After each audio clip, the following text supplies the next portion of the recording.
एकादशी भगवान विष्णु का व्रत है और इसे पापनाशक माना जाता है। ऐसी मान्यता है कि जो भी मनुष्य इस व्रत का नियम पूर्वक पालन करता है, प्रभु उसके जन्म जन्मांतर के सारे पाप नाश कर उसकी मृत्यु के उपरांत उसे मोक्ष प्रदान करके उसे अपने पास बैकुंठ बुला लेते हैं, जिंदगी के साथ भी और जिंदगी के बाद भी।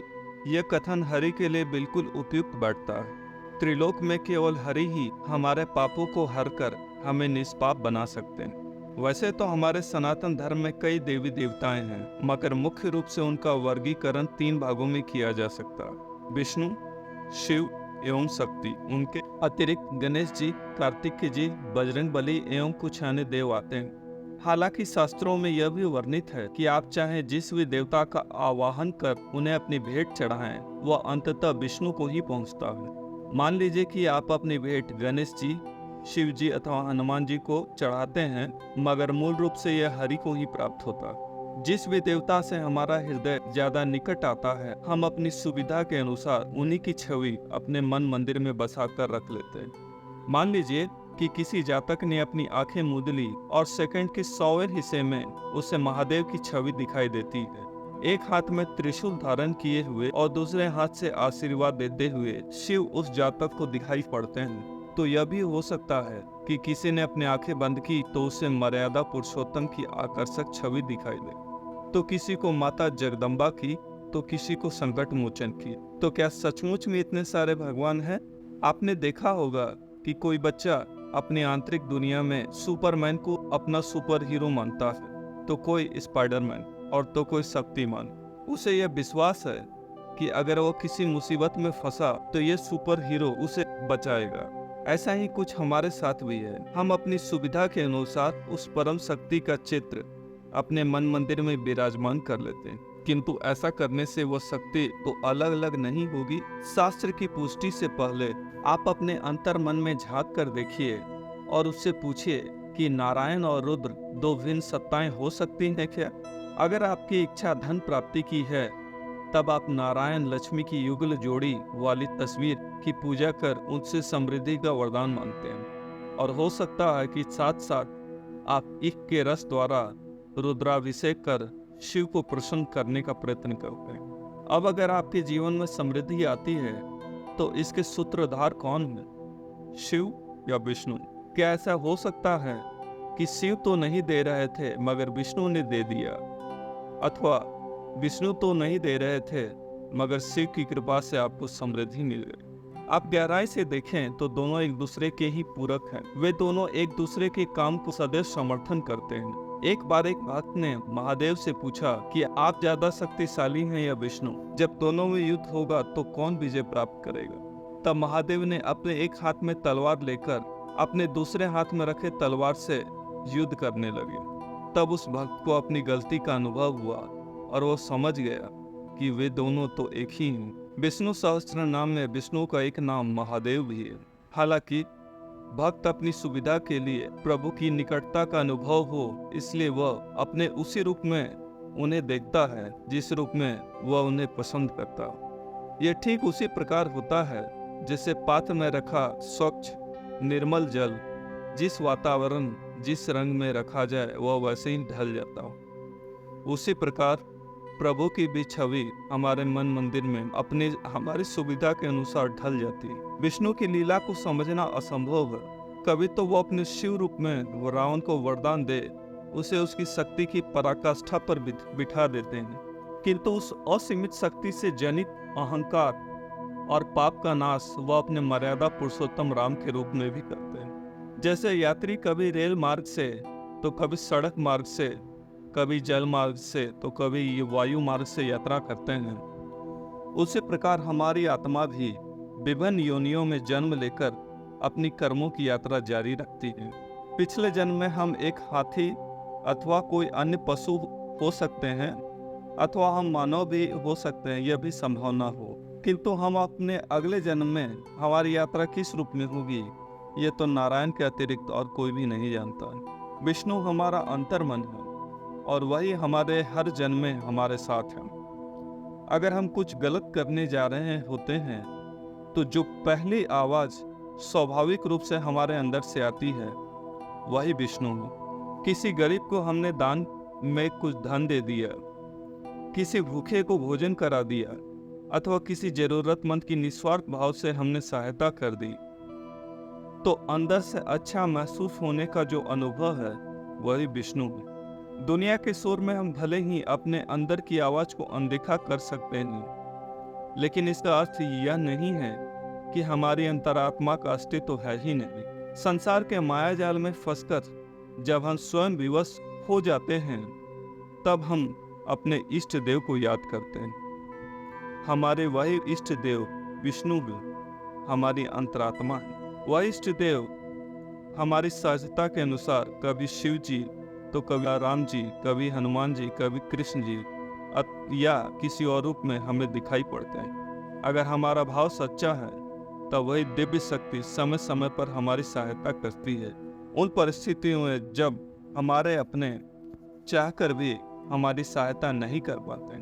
विष्णु से हमारा नाता तो अनंत काल से चला आ रहा है और आगे भी चलता रहे। बस शर्त यह है कि पिछले सारे जन्मों की यादें मिट जाती हों और हम हर बार हर जन्म में स्वयं को एक नई परिस्थिति में पाते हैं। अपने युगल मूर्ति में अक्सर ये पाया होगा कि माता लक्ष्मी नारायण के पांव दबा रही। क्या इसका अर्थ सिर्फ यही है कि वो अपने पत्नी धर्म का पालन कर रही है, या इसके आगे भी कुछ और? सांकेतिक रूप से देखें तो माता लक्ष्मी सुख शांति एवं समृद्धि की देवी, और यह अनंत सुख शांति समृद्धि हमें केवल श्री हरि के चरणों यानी उनकी भक्ति में ही प्राप्त हो सकती। भगवान से हम हमारा रिश्ता अपनी सुविधा के अनुसार बना सकते हैं। मीराबाई उन्हें अपना पति मानती थी, सुदामा उन्हें अपना मित्र मानते थे, कर्माबाई उन्हें अपने पुत्र के रूप में खिचड़ी खिलाते थे। आप चाहें तो उन्हें अपने पिता, पुत्र, सखा, मित्र अथवा भगवान के रूप में उनसे प्रेम भाव रख सकते हैं। वास्तव में यही आपकी जीवन की असली पूंजी है, जो आपके इस जन्म के बाद भी आपके आने वाले अगले जन्मों में आपकी कार्मिक संपत्ति बन जाएगी। बाकी यहाँ का धन तो यहीं रह जाएगा। भगवान विष्णु दया और करुणा की साक्षात मूर्ति। एक कथा के अनुसार सरस्वती नदी के तट पर ऋषि मुनियों में चर्चा होने लगी कि त्रिदेवों में श्रेष्ठ कौन। भृग ऋषि को इसका कार्यभार सौंपा गया। अपनी योजना के अनुसार वह ब्रह्मलोक पहुंचे। उन्होंने वहां पहुंचकर ब्रह्मदेव को प्रणाम नहीं किया। यह देख ब्रह्मदेव क्रोध में तिलमिला उठे। चूंकि भृगु स्वयं उन्हीं के मानस पुत्र थे, इसलिए उन्होंने क्रोध का विष पी लिया। अब महर्षि कैलाश पर्वत आए। उनके स्वागत के लिए स्वयं महादेव आगे आकर उन्हें अपने आलिंगन में लेना चाहते थे, किंतु भृगु ने उन्हें यह कहते हुए मना कर दिया कि वह तो दुष्टों और पापियों को बड़ी सरलता से मनचाहा वरदान दे देते। यही कारण है कि संसार में पाप बढ़ता जा रहा। क्रोध में महादेव ने उन पर त्रिशूल उठा लिया, किंतु माता सती बीच में आ गई। अब अपनी योजना के अनुसार भृगु बैकुंठ आए, जहाँ नारायण माता लक्ष्मी के साथ विश्राम कर रहे थे। वे अपने ही मगन में रमे थे और शायद इसी कारण उन्हें ऋषि के आगमन का आभास नहीं था। इसे अपना अपमान समझकर ऋषि ने हरि के छाती में अपने पैर से आघात किया, किंतु उसके बाद हरि उनके पांव को सहलाते हुए उनसे कहने लगे, हे ऋषि, मेरी छाती तो वज्र के समान कठोर है और उस पर आपकी कोमल पांव टकराने से उसमें पीड़ा होने लगी होगी। यह दृश्य देखकर भृगु ऋषि की आंखों में आंसू आए। यह कथा बतलाती है कि नारायण तो प्रहार करने वाले पांव को भी सम्मान करते हैं, तो क्या हम सच्चे हृदय से उनका स्मरण करेंगे तो वे हमें उचित मार्गदर्शन नहीं देंगे क्या?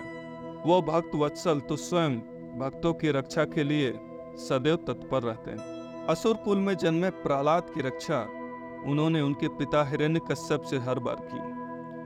प्रहलाद को उसकी बुआ होलिका अपनी गोद में लेकर अग्नि में विराजमान हो गई। उसे ब्रह्मा जी द्वारा यह वरदान प्राप्त था कि अग्नि की लपटें उसका कुछ अहित नहीं कर पाई, किंतु हुआ इसके बिल्कुल विपरीत। अग्नि ने तो होलिका को भस्म कर डाला, किंतु भक्त प्रहलाद के लिए शीतल हो गए। हिरण्यकश्यप के सैनिकों ने प्रहलाद को ऊंची पहाड़ी से नीचे फेंक दिया, जहां से बचना किसी के लिए संभव नहीं था। किंतु ऐसे समय पर नारायण ने स्वयं अपने भक्त को लपक कर उसे एक बैलगाड़ी में सुरक्षित सुला दिया।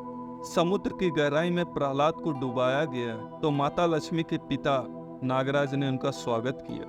अंत में जब हिरण्यकश्यप अपने सभी निरर्थक प्रयासों में असफल रहा, तब उसने एक धधकते हुए स्तंभ से उन्हें बांध दिया। किंतु ऐसा करने से उस स्तंभ की ऊष्मा भी गायब हो गई और भक्त के लिए शीतल हो गई। क्रुद्ध होकर असुर ने प्रहलाद को कहा कि निश्चय ही उसके पास कोई मायावी शक्ति है जो उसकी हर बार रक्षा कर रही है। तब प्रहलाद ने बड़ी सरलता से अपने पिता को कहा कि उनके इष्ट तो स्वयं भगवान विष्णु हैं और वही उनकी रक्षा कर रहे हैं। वे तो सर्वव्यापक हैं और कण कण में हरि विद्यमान। उनके सरलता से भरे वचनों ने हिरण्यकश्यप के क्रोध में आग में घी का काम कर दिया।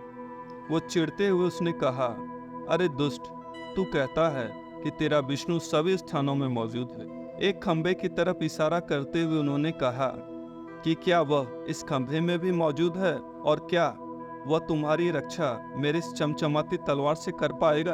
भक्त का भगवान पर ऐसा अटूट विश्वास था कि खंभा फाड़ हरि नरसिंह रूप में आए और पापी को उसके करनी का दंड दिया। भगवान विष्णु वही हैं जहाँ अटूट विश्वास है और उनके प्रति समर्पण की भावना। भगवान विष्णु शुभता के प्रतीक हैं। वर्ष में 4 महीने वह योग निद्रा में चले जाते हैं और इस दौरान सारे मांगलिक कार्य जैसे विवाह, गृह प्रवेश, वाहन खरीदना आदि निषिद्ध रहता है। आषाढ़ मास के शुक्ल पक्ष की एकादशी, जिसे देवशयन एकादशी कहा जाता है, नारायण अपनी योग निद्रा में चले जाते हैं और पुनः कार्तिक मास के शुक्ल पक्ष की एकादशी को, जिसे देवथान एकादशी कहते हैं, उस दिन वह अपनी योग निद्रा से जाग जाते हैं। हमारे जीवन में जितनी भी समृद्धि, सुख, शांति है, उसका आधार सिर्फ और सिर्फ विष्णु है और जो भी कठिनाइयां हैं वह सभी हमारे पूर्व जन्मों का फल है।